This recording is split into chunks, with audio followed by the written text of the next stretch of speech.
ফ্যাসিবাদের উত্তাল সময়ে বিএনপি, গণ অধিকার পরিষদ সহ প্রায় ৪২টি রাজনৈতিক দল ও জোট আমরা ফ্যাসিবাদ পতনে এক দফার দাবিতে যুগপৎ আন্দোলন করেছিলাম। সেই সময় থেকে আমাদের আলাপ আলোচনা হয়েছে যে ফ্যাসিবাদ পতন পরবর্তী রাষ্ট্রকে নতুনভাবে গড়ে তোলার লক্ষ্যে আমরা রাষ্ট্র সংস্কার করব।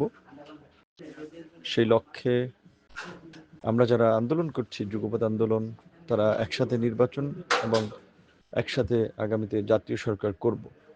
যেহেতু আন্দোলনটি কার্যত বিএনপির নেতৃত্বেই হয়েছে, বিএনপির সামগ্রিক সমন্বয়ের মাধ্যমেই হয়েছে, সেই ক্ষেত্রে বিএনপি নেতৃত্ব দিয়েছে। বর্তমান আরপিএর বিধান অনুযায়ী জোট করলেও ভোট করতে হবে, নিজের মার্কের একটি বিধান আছে।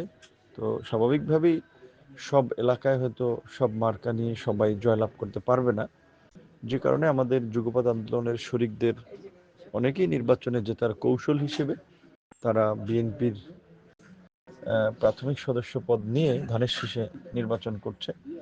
যেহেতু আমরা একসাথে সরকারও করব, আন্দোলন করেছি, আন্দোলন পরবর্তী গণ-অভ্যুত্থানের পরবর্তী গত ১.৫ বছরে আমরা নিজেরা আলাপ আলোচনা সমন্বয়ের মাধ্যমে একই স্ট্যান্ডে কাজ করেছি।